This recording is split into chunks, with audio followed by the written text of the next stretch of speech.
Nah, tentang nasab Wali Songo kenapa berpindah-pindah? Yang minda-minda itu bukan kita, Baklawi yang minda-minda nasab Wali Songo dalam kitab mereka. Ya. Tahun 1960 Salim bin Jindan menulis kitab bahwa tentang Syekh Khalil Bangkalan. Saya melihat sendiri manuskripnya dari cucu Syekh Khalil Bangkalan. Tulisannya tulisan Salim bin Jindan. Dia mengurut silsilahnya Syekh Khalil Bangkalan ke Wali Songo, kemudian ke Baklawi. Sementara manuskrip Nusantara yang telah diteliti oleh Profesor Dr. Husein Jayadiningrat tahun 1919, dari berbagai manuskrip yang ada, tidak ada itu Wali Songo keturunan Baklawi. Silakan bukunya Profesor Dr. Husein Jayadiningrat masih ada di Tokopedia. Namanya itu Kritik Sejarah Banten. Kritik Sejarah Banten karya Profesor Dr. Husein Jayadiningrat.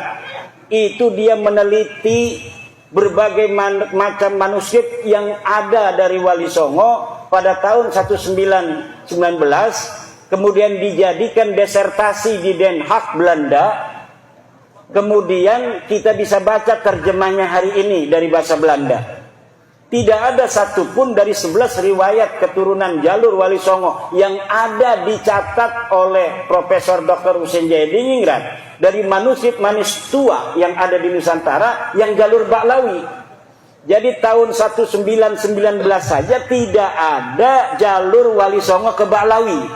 Ya. Lalu pada zaman tahun 1960 baru ada manuskripnya dari tulisan Salim bin Jindan Baklawi. Ini dari Habaib. Nah, dikatakan ada manuskrip Negara Kertabumi di Cirebon 1690 abad 7, abad 17 berarti. Ternyata itu manuskripnya palsu. Nah, manuskrip palsu yang juga ditulis 1960, kemudian diatribusikan bahwa dicatat atau ditulis tahun 1690, padahal 1960 dibalik. Oh, dibalik. Kertasnya itu kertas yang biasa diproduksi oleh pabrik Indonesia. 1960. Silakan cari di internet manuskrip Negara Kertabumi palsu.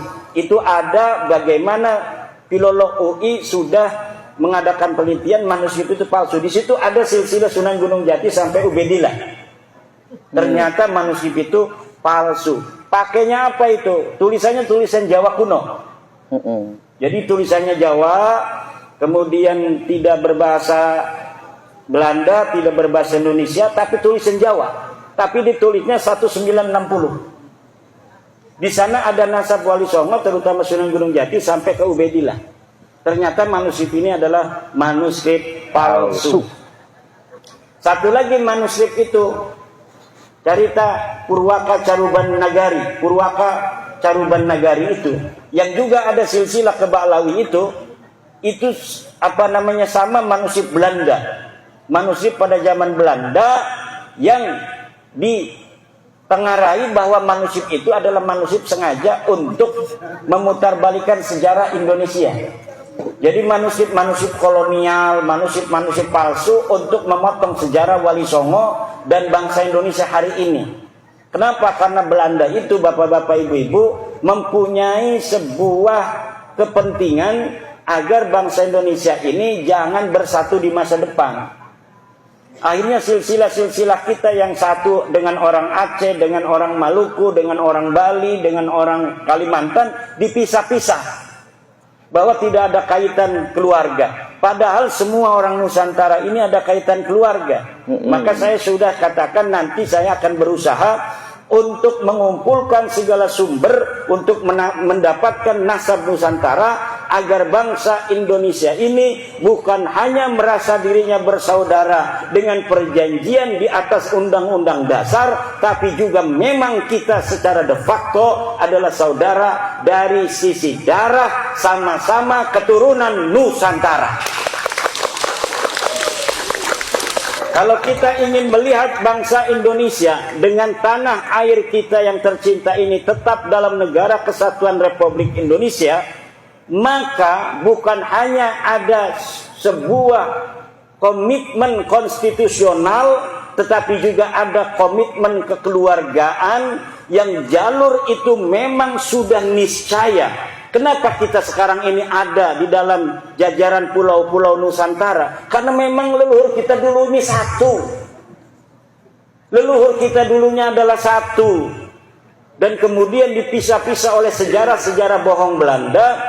Akhirnya seakan-akan orang Medan tidak ada kaitan dengan orang Lampung tidak ada kaitan dengan orang Banten tidak ada kaitan dengan orang Aceh dan lain sebagainya.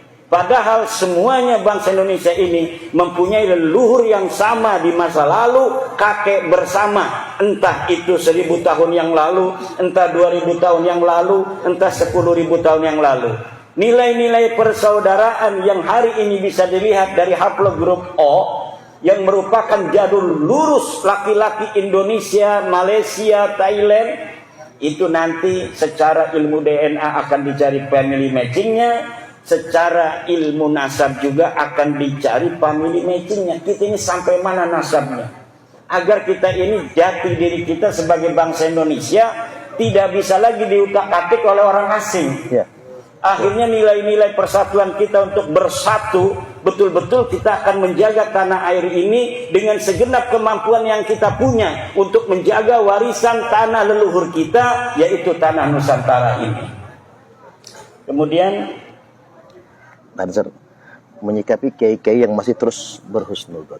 Bagaimana menyikapi kiai-kiai masih husnudzon? Ya, husnudzon itu sudah saya katakan, la ibrata bidzannil bayyini khata'u, tidak boleh dijadikan pegangan husnudzon kalau sesuatu itu sudah nyata salah. Doraka hukumnya kita berhusnudzon kepada sesuatu yang jelas salah.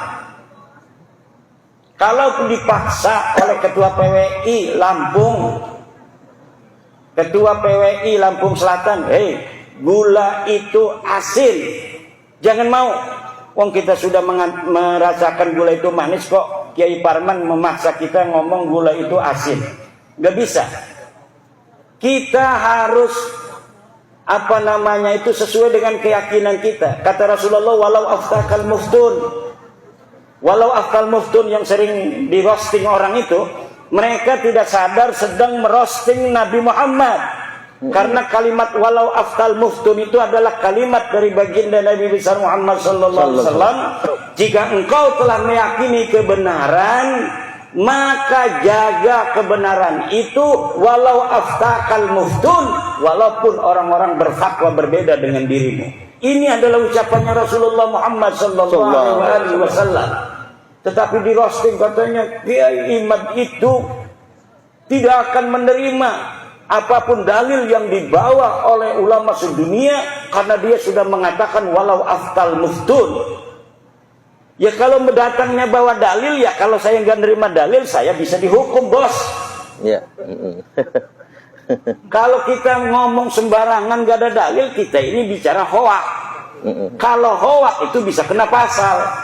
Sekarang mana dalilnya yang mengatakan Ba'lawi itu turun Nabi? Ayo kita adu dalilnya. Kalau tidak berarti Anda yang menyebarkan hoax selama ini. Betul. Tapi kenapa Kiai Suparman belum melaporkan orang yang nyebarin hoax? Enggak tahu, tanya sama Kiai Suparman. Kalau saya sibuk ngajar ngaji, nggak bisa lapor-lapor kemana-mana. Kalau di somasi numpuk saya banyak itu somasi. Saya biarkan aja, kapan mereka mau melaporkan, ayo kita diskusi di pengadilan. Cocok. Kita diskusi di pengadilan itu enak, Pak. Saya lihat itu kalau pengadilan itu hakim memberikan keluasan kepada orang-orang untuk bicara apa adanya sesuai fakta yang dimiliki. Kemudian kalau perlu untuk hadap-hadapkan, di muqabalah dihadapkan. Mana dalilnya kamu? Coba lihat, kata hakimnya. Coba ini lihat, ini palsu Pak Hakim, kata saya. Kan nanti gampang saya ngomongnya. Tuh lihat Pak Hakim, kertasnya aja begitu. Katanya tahun 600 Hijriah. Ini kertasnya ada garis-garisnya Pak Hakim. Coba lihat tuh. Garis-garis begini, ini pabrik Indonesia tahun 1960 Pak Hakim. Bener ini kimat nih. Ini yang bener. Itu nanti begitu. Kalau di pengadilan ujung-ujungnya misalnya kalau hakimnya puyeng, udahlah DNA aja, DNA. Panggil dari BRIN, panggil dari Rumah Sakit Bayangkara Polri. Ini pegang ini, orang nih pegang ini. Coba rambutnya ambil, darahnya ambil. Coba mesinnya bawa sini, kita lihat supaya tidak bohong. Kalau dokternya ini bohong, kita tembak langsung nih dokter. Jangan bohong, coba lihat. Kita lihat sampai ini mesin mengatakan apa hasil daripada haplogrupnya dia itu. Dan pengadilan itu banyak duitnya, negara namanya. Bisa mengambil ahli-ahli DNA dari internasional untuk dihadirkan. Bener nggak nih dokter Sugeng dari Indonesia yang mengatakan haplogrupnya apa G ini Ba'lawi bukan haplogrup turunan Nabi? Nanti akan dimukobalah dengan para ahli DNA dari luar negeri. Kalau memang misalnya Ba'lawi ini tidak mau dokter Sugeng atau Profesor Arikem sebagai apa saksi ahli yang akan memberatkan mereka, itu akan dimukobalah, dan insya Allah nanti hasilnya adalah hasil yang akan bisa kita wariskan untuk anak cucu kita ila yaumil qiyamah. Amin. Nah ini penting bagi kita semua untuk diketahui. Jangan sampai diklaim-klaim orang sedemikian rupa. Karena kita ini diajari dengan indoktrinasi. Sejarah bangsa Indonesia diklaim orang. Saya ambil contoh yang terang benderang. Semua ahli Ba'alwi yang ada di Indonesia mengatakan pendiri pesantren Sidogiri, Sayyid Sulaiman, itu adalah Ba'alwi. Dia adalah Habib. Nama aslinya kata mereka Sayyid Sulaiman bin Abdurrahim As-Saiban. Bas-Saiban, tak ulangi.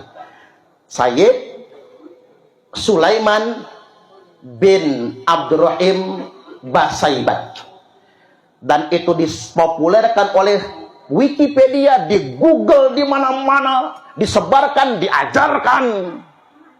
Padahal itu Pak, 1.000.000% bohong. Ngotot Ustadz Idrus Ramli sama Gus Wafi mengatakan Masyayikh Sidogiri adalah Ba'alwi, adalah habaib. Ngotot. Akhirnya dipanggil oleh pesantren Sidogiri.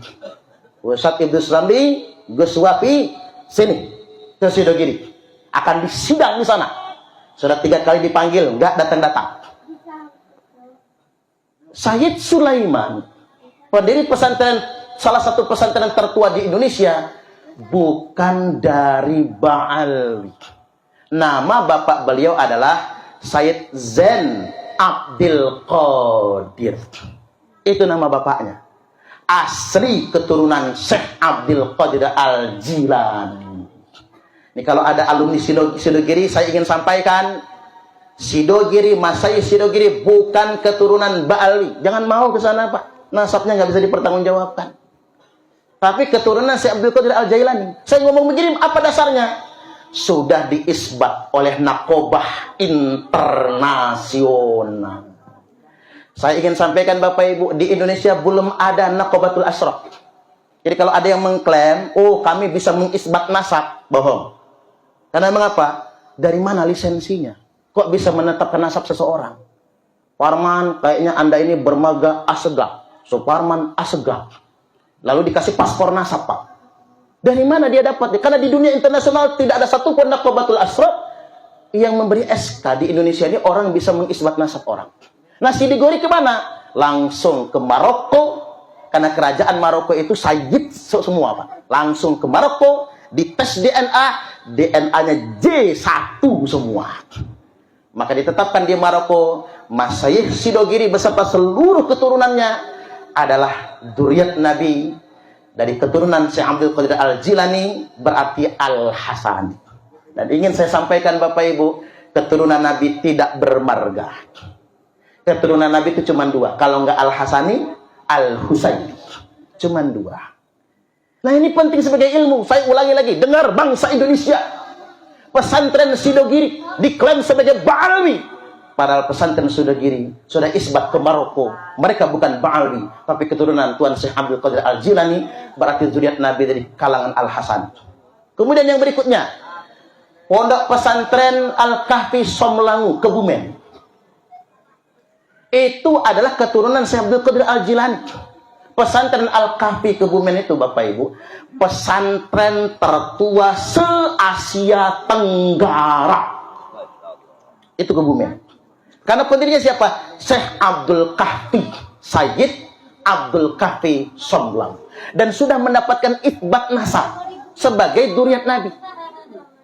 Dan di PWI Laskar Sabilillah Provinsi Lampung ada yang sudah gabung, namanya Afan.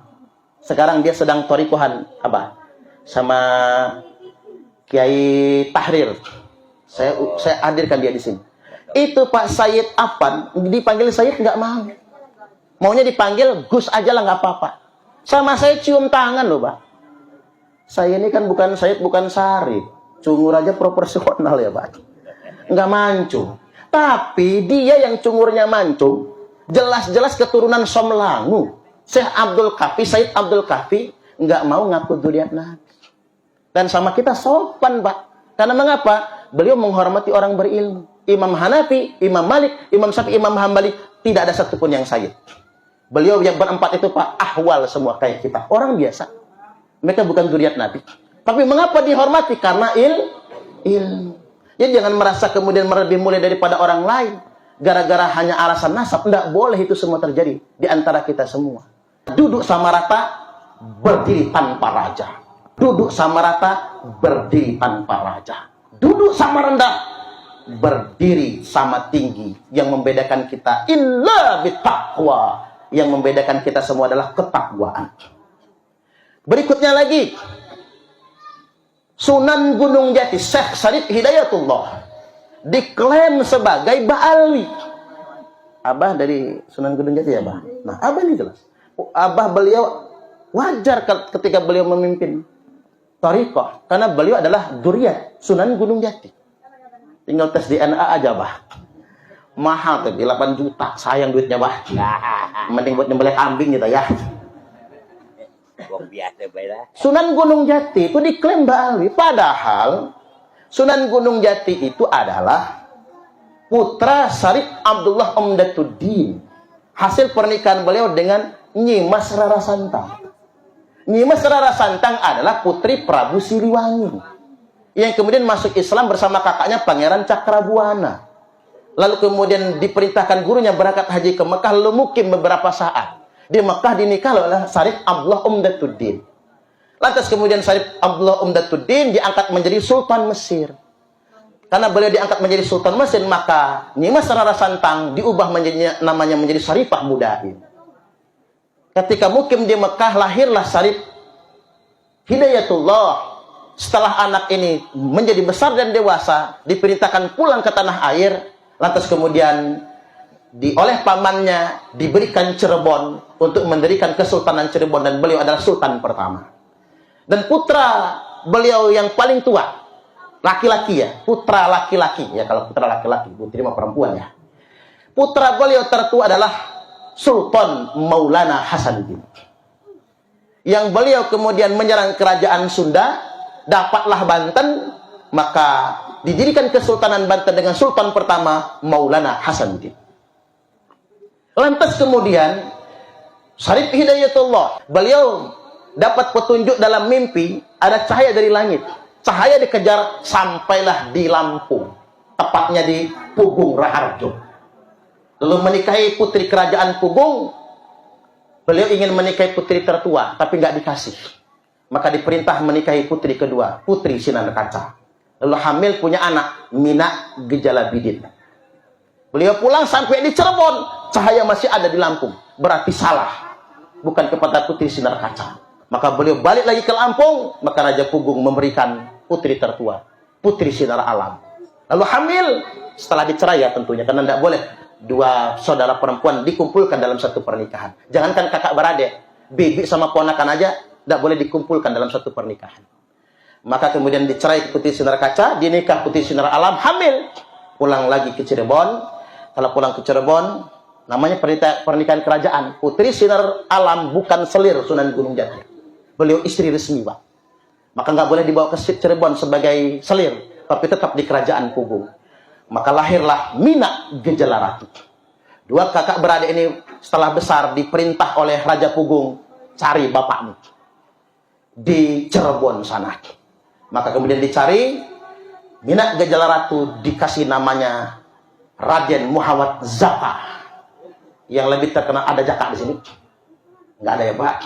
Raden Muhammad Zaka, maka lebih terkenal di Lampung Raden Muhammad Aji Saka, yang kita kenal dengan sebutan Ratu Darah Putih. Raden Muhammad Aji Saka itu nguap-nguap beneran apa itu? Raden Muhammad Aji Saka mendirikan Keratuan Darah Putih. Minak Gejala Bidin mendirikan Keratuan Melinting. Maka kemudian sampai sekarang ada cicitnya Raden Muhammad Aji Saka, namanya Raden Inten Kesumaratu I. Raden Inten Kesumaratu I punya anak namanya Raden Imba Kesumaratu II, yang perang melawan POC, lalu gugur, ditawan di Batavia, dibuang ke timur Belanda, lalu kemudian gugur, mati di sana. Cuman istrinya yang selamat karena sedang hamil. Siapa yang dikandung istrinya? Raden Inten Kesumaratu II, yang wafat dalam usia 22 tahun tanggal 5 Oktober, perang melawan VOC. Makanya silsilah keluarga putus di Raden Inten II, tapi dilanjutkan oleh pihak paman kandungnya, Dalom Kesumarati. Ini penting bagi kita semua. Jangan mau sejarah kita dibelokkan. Makanya disampaikan oleh para ulama, kalau ada manuskrip yang mengatakan Sunan Gunung Jati itu nasabnya ke Baalwi, maka itu manuskrip palsu. Saya ulangi, kalau ada yang mengatakan Sunan Gunung Jati itu silsilah nasabnya ke Baalwi, itu manuskrip palsu. Yang benar manuskripnya yang berdasarkan Serat Wali Songo itu berasal dari Mesir, seorang Sarif, berarti keturunan Al-Husain atau Imam Husain.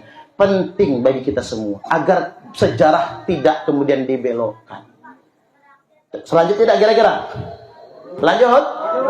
Tanggung, diselesaikan dulu sama saya. Kami adalah Laskar Sabilillah, pecinta Wali Songo dan para anbiya, pewaris peradaban Islam di Nusantara, hingga berkibar bangsa Indonesia.